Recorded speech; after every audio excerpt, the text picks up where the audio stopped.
Hi, and welcome to On the Couch, Conversations with Brenda Porter, where I have the opportunity to sit down with those in this industry and speak to them about what they do, how they do it, and how they feel.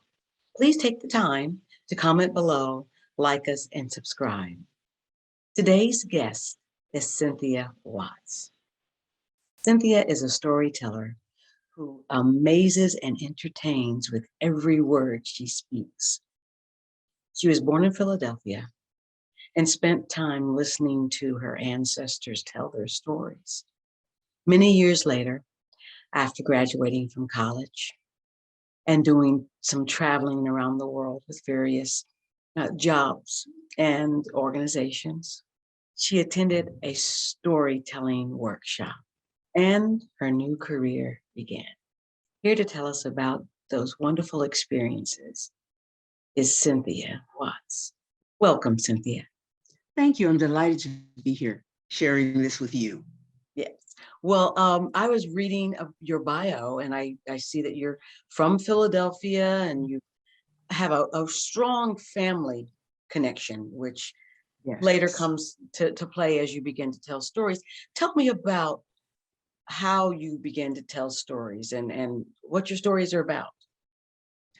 Well, I really didn't realize I was a storyteller, but when I was a kid, I would tell stories because my grandmother told us stories, and her stories would always be the ones that you would learn something from. So years later, I moved to Atlanta. I was acting with Proposition and doing other things around town, and my schedule at work changed. I was at Atlanta Metropolitan State College now. That's what it's called now. And I was there, and my schedule changed. I had to teach at night, so that got me out of the theater thing that I was enjoying so much. And I was talking to a colleague, and they suggested that I go to Tennessee for a storytelling conference. And I said, huh? But nevertheless, I did do that because in academia, you always go on these kind of trips and they fund you. But the one I wanted to go to was in California. That wasn't going to work. And so I went to Tennessee. When I got there, I was really quite surprised that people were telling stories really like on stage and with 250 people watching and listening. And I said, this is interesting, but I do that. I've been doing that all my life kind of thing, but my stories weren't their stories per se. Anyway, I came home, I met some people there. I came back to Atlanta and I went to the first meeting that group had put together. So that made me a charter member of the storytelling group in Atlanta. And I started telling stories with them, along with storytelling on my own. But I mentioned it to a friend of mine who was a teacher at the time. And I said, I went to this conference and this is what was going on. And it was fun for me, but I don't know about other people, She said, well, not everybody can tell a good story. And I said, really? Because I listen to stories all the time, I thought, but she said no. And then we went on talking and she invited me to come to her classroom to tell stories to her class. So I said, sure, I'll do it. Now, I had recently gotten back from West Africa after staying there for a summer. And so I went to my closet and pulled out a West African kind of garb, and I have a shakere, and I put together a little song on that to get interest going. And I called her back and said, I'm ready to go and we'll do this when we planned. I was planning on going into her classroom, about 20 kids, maybe 25. But her principal was so excited that somebody was going to come, she changed the venue to the library. And now the library had 75 kids. So I said, well, I'm a ham anyway, kind of, so I can do this. We did that. And a few weeks later, her principal said, to her, she can come whenever she wants, and I'd be glad to have her come back. So they rescheduled me for another time. I went back, but this time they changed the venue again. This time it was in the auditorium, about 300 kids or 250 kids, something like that. A lot of kids. And so I told the stories that I tell, and I had a good time. And from that point, it started in terms of my being a storyteller here in Atlanta. Word kind of got around. My friend said, I could tell some of my teacher friends that you do storytelling. I said, oh, okay. So I started getting calls and I started going out.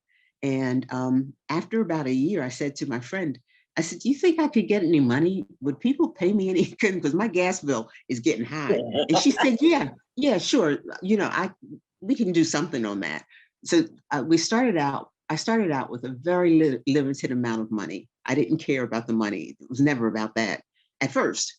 But as I got more into it and was having a good time doing it, and it worked with my schedule, I began to find out more about the arts community in Atlanta that I didn't really know that much about in terms of getting grants and that kind of thing. So I applied with about a year or two later with another friend of mine who we'd done some storytelling together. We did a 3-woman show called Girls Night Out. And we all applied. Well, the 2 of us applied in the city for that particular money to travel with the show. I did the application, and so did my friend. My application was accepted, and for some reason hers wasn't. But that meant that that was with Georgia Council for the Arts.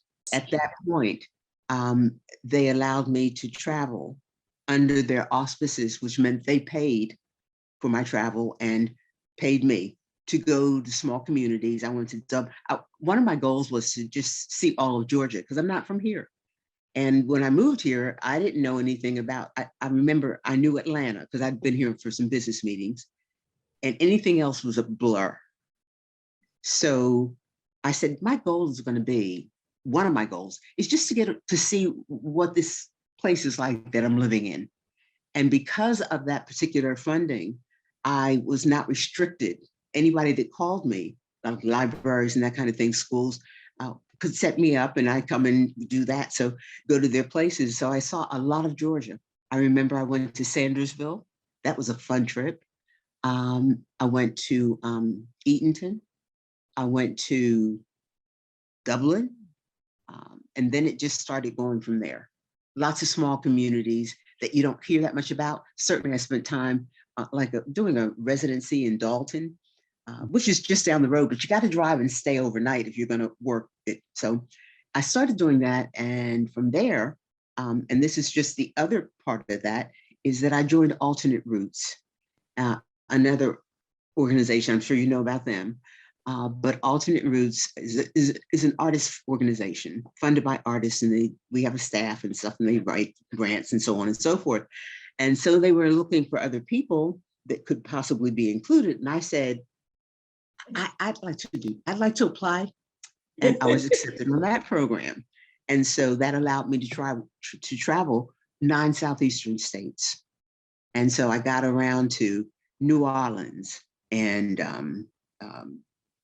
South Carolina and just a lot of other places. Arkansas. I'd never been to Arkansas. Just lots and lots of different places, met lots of different people and told stories everywhere I went. That was my job. And so I had a really good time doing that and still do. But the pandemic has changed things for me. I haven't done it near as much because it was just too scary. But so are you doing it virtually because of the pandemic? I did a couple of things virtually, but I didn't really pursue it. So no, I've just taken a little bit of a hiatus. During your hiatus, have you come up with new stories, or what has the hiatus looked like for you? The hiatus looks like I read things, and if I see something good that I think I would like to do, one of the things you want to do is always to check with the person, the author, and find out if that's something they would allow you to do, because you don't want to steal anybody's work. I've watched some things on the internet, and we've got lots of storytellers in Atlanta who've been doing a Zoom. I've done a couple of Zoom things, but that's about it. I think for me, I really enjoy the live audience a lot because the interaction isn't quite the same with Zoom. It's pretty good. I've done Zoom before, but it's not the same. So that's what my hiatus kind of looks like. I'm getting out there now, thinking about more and how I might revive what I was doing. So that's what it is. But the stories come, what a friend of mine says, stories come and stories go. But I find that the stories that I enjoy most are those that are going to resonate with that particular audience, whoever that is. And so when I have programs for kids that are, say, in elementary school, but first through third grade, and then fourth through fifth grade, and then some junior high stuff, and then what I call another program that is really for the content is such that it's suitable for kids in high school. I think it's hard to get kids in high school interested in storytelling, because I think that, okay, this might be my perception, but they seem to be just interested in themselves, you know. Well, they are interested in themselves for sure. However, the stories resonate. The kids sometimes do things that are unexpected, totally unexpected. I went to a place in North Carolina, it's been a while ago. The school was fine, and everything was going well. I was set up to go to this, and I hadn't been to the school before, so I didn't know anything, but they were high school students. Well, it seemed that they booked the shows 1, 2, 3. So the first show, I had a few, and it was an integrated school. Most schools are now, but sometimes more so than one race than another. But I did a call and response story there. And the Black kids in the audience were sitting all around. But at the next meeting, 15 minutes later, all the Black kids sat in the middle of the auditorium. And that was interesting because the teachers were trying to control their behavior, quiet now, don't talk now. And they ignored that. They were waiting for me to do this call and response. So I did the call and response, and it was wild because the teachers were getting very concerned because the kids were into, moving and clapping and stamping their feet. And the teachers are like, you over there, you, and they ignored the teachers.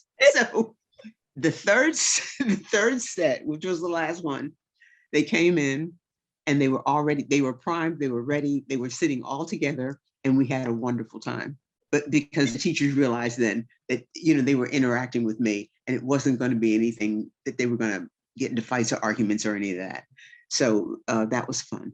The other thing is with sometimes your stories resonate so much with people, you may not realize it, but it does resonate and they take something away. We did a presentation at the Juveniles place here in Atlanta.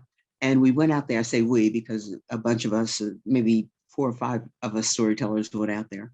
And one of the questions was, what are these kids in this place for? Who are we really talking to here? And they said, well, you're talking to people who have had some run-ins with the law, and they've done some of everything here, everything. That's the population that we've got. So the first realization was that when we walked in, was they said, if you have any keys, take them back to your car. You can't bring any keys in this facility. Got it. Took my stuff back out, as it did everyone else.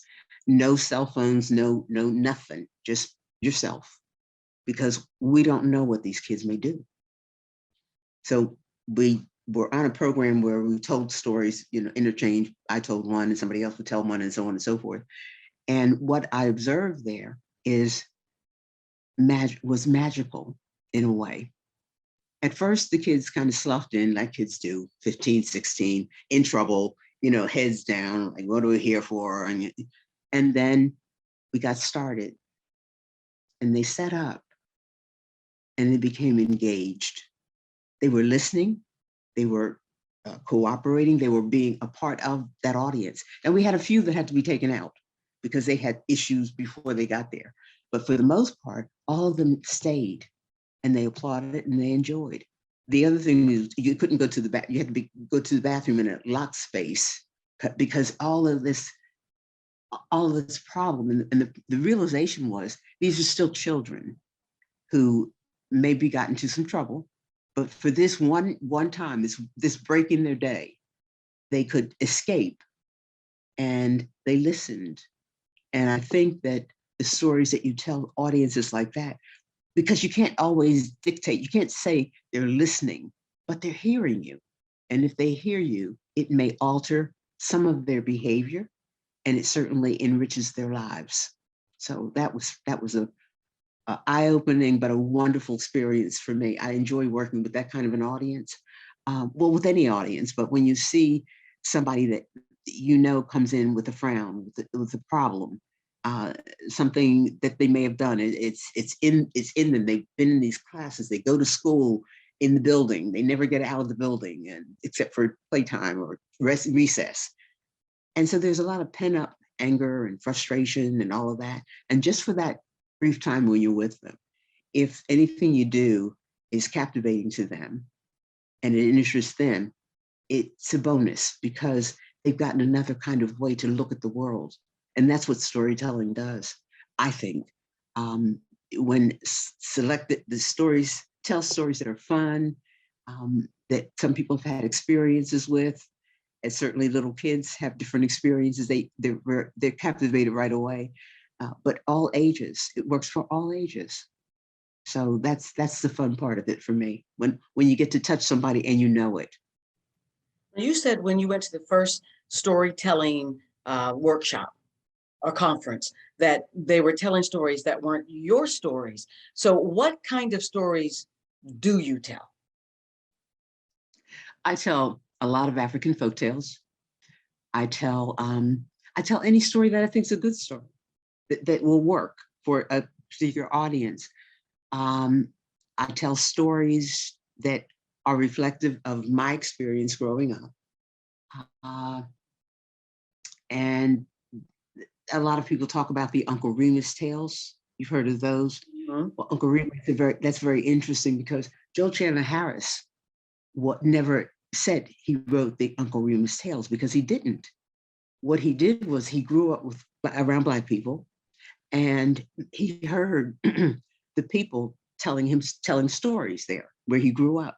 His mother would put him like in quote daycare with Black folks, Right. and go to work, and she could pick him up, and he'd heard all these stories. So later on, when he came to Atlanta, worked for the Journal-Constitution, as you well know, they found that of all the things he wrote, the most popular ones were the Uncle Remus tales, and that's what he's remembered for. Disney got in on that, and then he created the character of Uncle Remus to be the storyteller.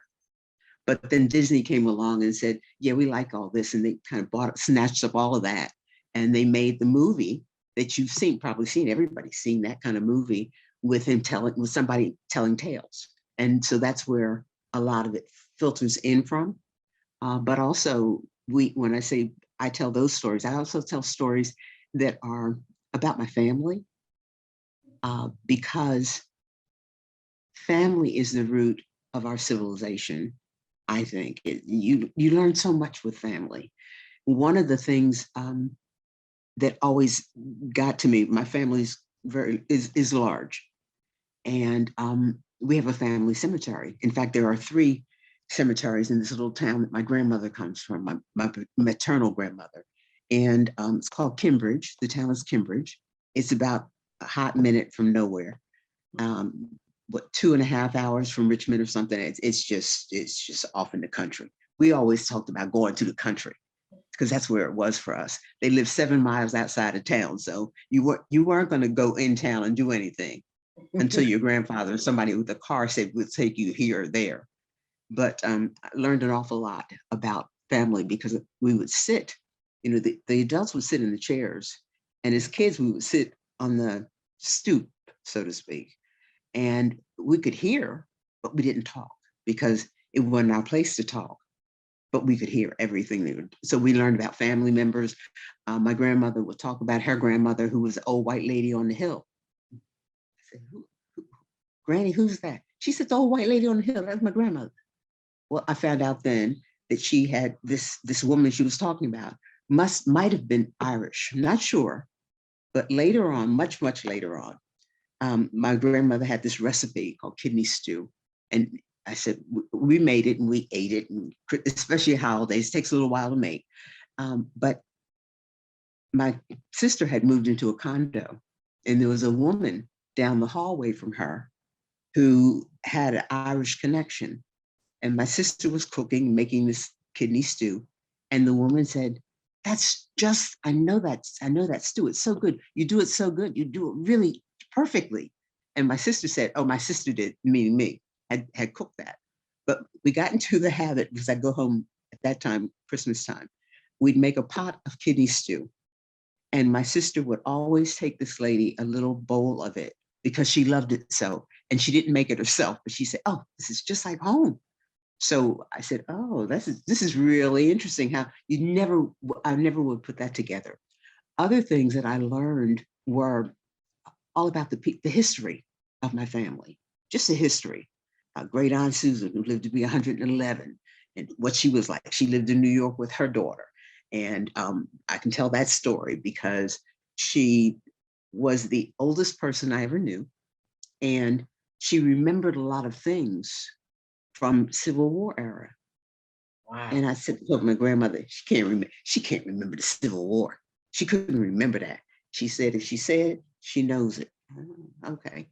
But she would tell the story about how freedom came to Kinbridge and Blackstone, the other town, small town, is called Blackstone. And she said that on that day, there were Union soldiers. She looked off, and Susan, Great Aunt Susan would say, I looked off down the road and I could see these men in blue jackets and coats and had bright silver buttons, gold buttons on the shirts. And they rang the big bell in the courtyard. And they ring the bell and bring all of the enslaved people to the house. And she said people left the fields and they came on in. And when they got there, they were standing up there and just waiting. And the Union soldiers, they were Union soldiers. And they pulled out this piece of paper and they started reading it. And they read everything. And then they said, you're free. And on that day, those people were free. Now, the story gets complicated because most people celebrate Juneteenth. But when you think about where you are, we were in Virginia, 2 hours from Richmond, much, much closer.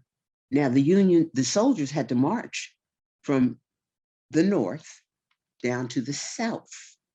And when they got there, they weren't always completely honest. Why? Because the people who had enslaved people there wanted to make that last crop. So they didn't tell them you're free right away. They wanted to wait for a while, hence Juneteenth. They kept people enslaved so that they could have to get this crop in. And that's a whole nother story about the crops that were grown and all of that. But they would do that. And then, of course, people were free, but they were never completely free right after slavery because the rich thing that they brought to the whole plate, to the whole table, was free labor. And there was no other way to get that free labor. So I was watching a show on PBS, Fannie Lou Hamer. And if you've seen what she talked about, you realize in the 40s, in the 50s, she was talking about people making $3 a day and still sharecropping. And then she took that all over the place. You know, she was well known, but things did not change immediately. And a lot of times people don't see that. But for my family, it was that. The other thing was my great aunt Susan had said to us. I was sitting with another cousin one day visiting, and she said, well, you know, they freed us. The Union soldiers marched down to Cambridge and Blackstone and all of that, and in the springtime of the year. I said, no, I think you're wrong. Because I had read all the books and stuff, you know, I had read books and stuff, and I knew that it was Juneteenth. She said, daughter, I'm telling you, it was in the springtime of the year. Quiet, because after all, you don't fuss with your elders. But I had a cousin who was doing a lot of research on the family history. And he called me one night and he said, remember that time we were talking to Great Aunt Susan? I said, yeah. He said, well, the soldiers marched down to Blackstone and Cambridge on April 4th. I said, April 4th? He said, April 4th. That was springtime of the year. she remembered well. Okay. Right. And she was a child at that point. She was probably 4 or 5 years old, but she remembered that. So sometimes you have to, you really listen and you hear, but you don't hear because we're book oriented. We're people write things now. You write everything down. But back in the day, when people didn't learn how to write and read for some time, then it took them a minute to catch up, but they never forgot what they had been taught.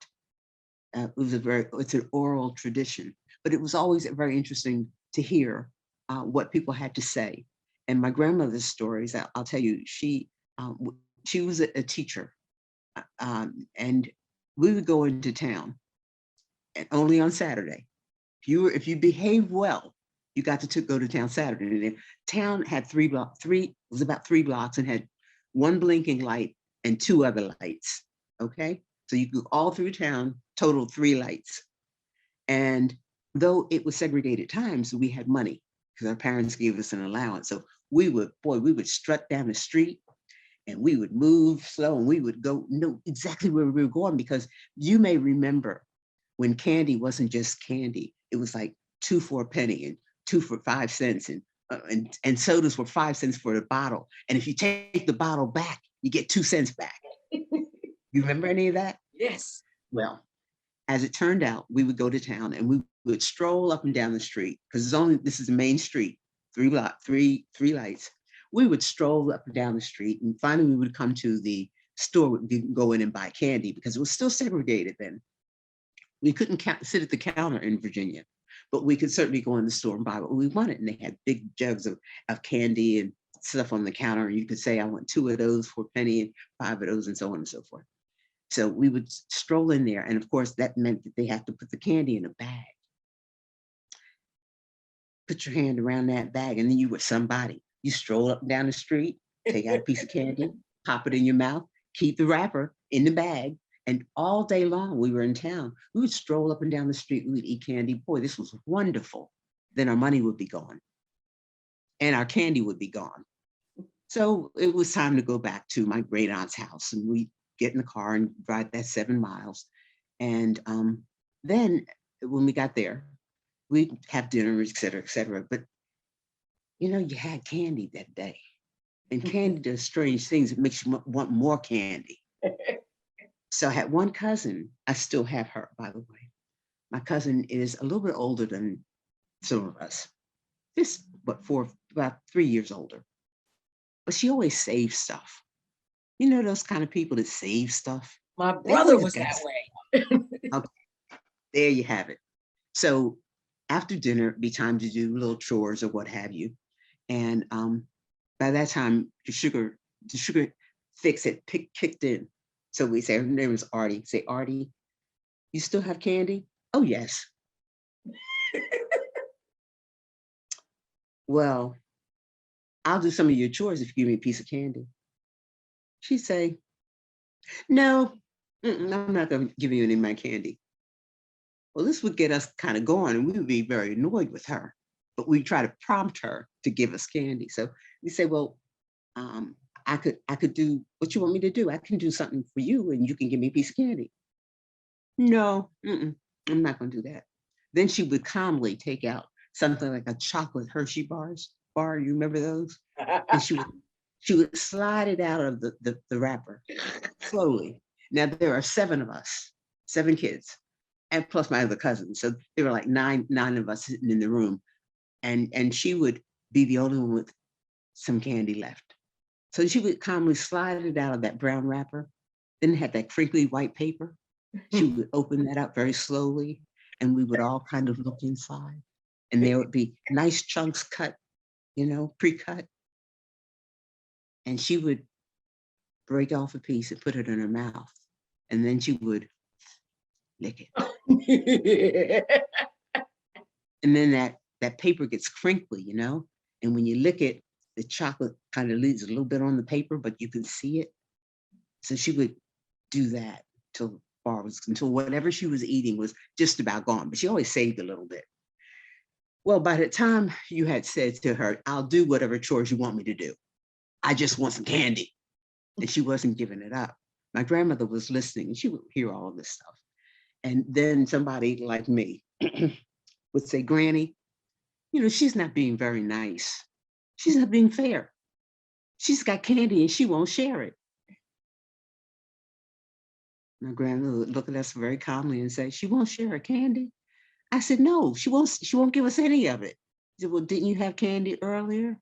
Well, yeah, that was a long time ago. That was today. We're talking about now. No, no. It's her candy. Are you familiar with the ant and the grasshopper? She would ask us. See, the ant and the grass. What does this have to do with anything? The ant and the grasshopper. The ant and the grasshopper. Ant. My grandmother would say, now the ant, you can watch them. They're always marching along, and they have bits of food in their mouth, and they're going back to where they live, and they take that food back there. See, they're saving that for later. But the grasshopper. Now the grasshopper, when spring comes, the grasshopper's out there tweeting, you can hear him. But in the wintertime, when it gets cold, you ever see a grasshopper? No. Well, that's because they're not there anymore. Now the ants, you watch them, you can watch them all winter long. Those ants go into their cave or where they live, and they bring out little bits of this and that. And she said, so there are people in the world like that. Some people are ants. Some people are grasshoppers. Which one are you? When she got through with me, I knew that I was behaving as a grasshopper. The desired behavior was the ant. My cousin was the ant, and we were the grasshoppers. She had the candy, and we didn't have any.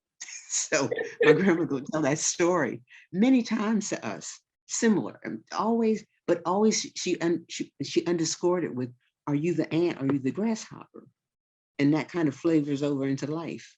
How do you keep things because they're important to you and you savor them and keep them? Or do you spend everything when you get it? Well, you can make up your mind and decide which one is best for you. And you find yourself in the stories like that. And that was just one of the ones that my grandmother would tell. She'd tell that story all the time. And every time I was caught because I realized my behavior dictated what was going to happen. I became more of an ant as I got older. But when I was younger, I was strictly a grasshopper. And I figured my cousin ought to give everybody what she had, and she wasn't doing it. So there were stories like that. The animal stories, I think, are so wonderful because they make the learning of the lesson acceptable without being punitive. Right. And so there are lots. I love the animal stories for that. And I like to tell those. So what makes a good storyteller? Because your friend was right. Not everybody could tell a story. Sometimes I'll tell a story, I'll get to the end, and I'm like, oh, that was the end.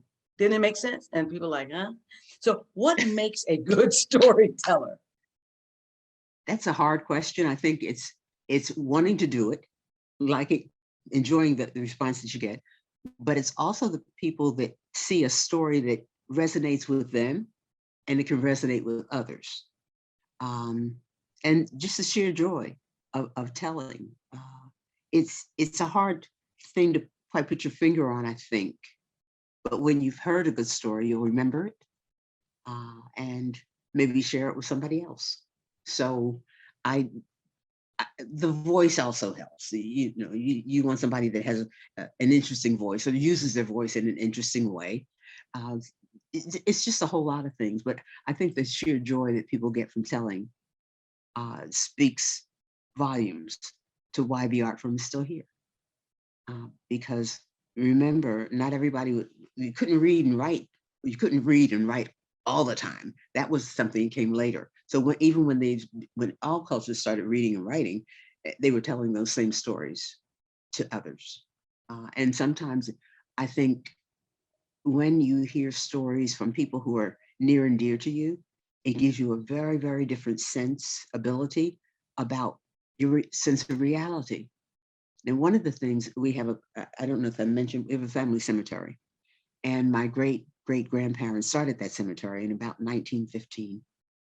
And whenever we would go, they also gave money, my great-grandparents gave money to the church that was started, which is called Starlight. It still exists, small population in Cambridge, right outside of town. But the church is on one plot of land, and right across the way is another plot. You can walk to it where the cemetery is. And so all the time growing up, we watched those scary movies. Remember scary movies? There were all kinds of scary movies, and many of them involved cemeteries, didn't they? Yes. And you had to be careful when you go out at night because the people come out and get you, or something like that. And in talking to my grandmother, there used to be an outhouse out there before things were renovated and all that. So the outhouse, you had to go out of the church and walk through a little portion of the cemetery, and then you'd be at the outhouse. And I remember saying I didn't want to go to the outhouse because somebody would be out there and they'd get me, you know. They were looking for people like me and others like us, and they would get us. They would do terrible things because that's what they do. And my grandmother said, no, everybody in that cemetery is kin to you. They love you. They're going to take care of you. That revolutionized how I thought, because all the things that I had seen on popular TV, on films and all of that, the dead people are always, they're up to no good, and they're going to harm or remember what the harm came to them, and they're going to harm somebody else in that way. But when she said that to me, I thought about it and I said, these are all people who are blood of my blood. They're people I may not have met before, but they know who I am. They know where I live. They're going to take care of me. I don't have to worry about going to the cemetery because I'm covered there. Somebody else got my back there. And that, for me, that changed everything about how I view the family cemetery. I'm now on the committee for the family cemetery. We have a committee, and we meet and we try to do things to keep it clean and to keep it neat and to keep the headstones up, all of those kinds of things, because those are our ancestors, and we want to keep that as a place we can go and share time. My uncle would go there and he would sit there we have a bench there, and he would sit on the bench, and after a few minutes he would rub his hand over the granite headstones, particularly two of them, his mother and his father. And he said, he said to me, oftentimes he would say, I draw strength here. And I thought, isn't this interesting? He draws strength. He would sit there no more than about 15 minutes. And I would travel from Atlanta to go to meet him. And he would come down from Philly, and I'd pick him up at one of the places where the train stopped, which was up the road a bit, because train didn't go to Cambridge, but got there. We'd have a good time just talking and all that. And then we'd always go to the cemetery, usually when we got in town. And then in the morning, the next day, we'd go earlier because we were going back to our respective homes. But he would sit there and almost meditate and just say, I draw strength. And I remember him for that because I understand what he meant. Just having his parents there, be able to share in your own way and feel comfortable doing that. And we get up and leave until the next year. And we did that for about, I guess, 10 or 11 years. Every year we'd meet and just go to the cemetery and stay in a hotel and see other relatives too. But mainly our visit was to go to the cemetery. And then my family also, we knew, because the church is so small, and my great-grandfather and great-grandmother started that as well, gave land for it. A lot of our relatives still attend that church who are alive, if they live in the country, live in where we were. And so it was always like a thing, but I'd never do here, but I'd go to my cousin Tom's house and say, Tom, I need the key for the church. And he said, oh, okay. We're working over at the cemetery? Uh-huh. So we needed the restroom. So we got the key from Tom, and we'd be able to get in church to use that. All kinds of things like that bring you closer to your beginnings, to what is a beginning for you in that area. So I still have a real strong kinship, if you will, for the town and for outside of the town, because unlike some of my relatives who are not as old as I remember the roads. And if you don't know the roads, you can't get around in the country. So, it becomes a part of your life. That's all, a part of your life. Yeah. So, what advice would you give your younger self? My younger self, I would have probably listened more, listened harder. Uh, but as my aunt would say, I wouldn't take nothing from my journey to this point. I wouldn't take nothing to the journey because I felt very, very fortunate to have a family who was tight knit and spent time together and shared what they knew. Whatever it was, they shared it. And that gives me a really good feeling because I know a lot of people don't have that.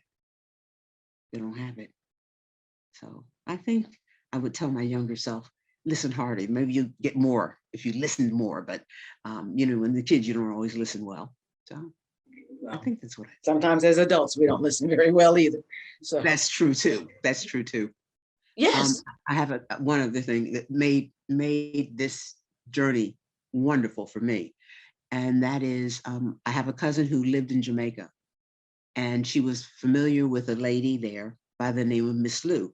Every Jamaican will tell you they know Miss Lou. She was the national storyteller, and she had a radio show in Canada. But I told my cousin knew what I did. Now I traveled over to Jamaica just to visit her. I was just hanging out. However, my cousin said, "Wouldn't it be wonderful if you tell stories at the embassy?" And I said, "Sure, yeah, that'd be great." But I didn't have a costume. She said, "I got something for you in my closet." We got that. I didn't have my shaker rate. She said, I got one of those. She lived in West Africa. She got one of those. And then the Americans who lived there, it was held at the embassy, the American children and a few other folks came in to hear my storytelling. So that was exciting for me. And then Miss Lou appeared and I played the shaker rate and said, we're having storytelling and Miss Lou is here, Miss Lou is here. Let's get Miss Lou up here. And she came up and she told the story. And it was just a wonderful time to be involved with that particular audience and to see them and to hear them and to hear Miss Lou tell her story. And then I think we did something afterwards. We had a chance to sit down and chat. But those kinds of things are very enriching. And to do, I'd say that was very meaningful. And then I sometimes do a lot of different organizations, churches and family reunions and so on. But I was invited to tell stories at Ebenezer Baptist Church. And I was so excited. It was a Children's Day program. And I was just thrilled because I said, I get a chance to stand in the pulpit where Martin Luther King stood and he preached here. And here I am telling stories to the kids for Children's Day. And so that was another fun time for me. Those kind of times ring out as well as the others that I told you about. But there are all these little things that really trigger wonderful memories for me in terms of what I have to share. So what's next then? Well, the pandemic is about over, so they tell us, and we're not wearing masks. And I think in short order, I will be back doing what I enjoy, that particular thing. I enjoy a lot of things, but I'll be back doing some more storytelling. I don't know when, don't know where. But we have a storytelling organization and Goomba, you may know them. And we do certain special programs and I'm looking to do something with that. Don't know what yet, but certainly the programs that we have already in place and people are starting to come back out, I will become active again. No doubt about it, because it's fun for me and fun for them, fun for the audience mostly too. Well, I'm going to tell you that if you've not heard Cynthia Watts tell a story, you have to make sure that you do. She's a wonderful, wonderful storyteller. And I want to thank you for taking the time to join us today. Don't forget to like us, subscribe, and comment below. And meanwhile, keep the conversations going. Thank you so much, Cynthia. Thank you for having me. This has been a great afternoon. Thank you. Let's have a heart to heart. Let's have a conversation. Let's have a heart to heart. Let's have a consultation. Let's have a heart to heart. Let's have a conversation. Let's have a heart to heart. Let's have a consultation. On the couch.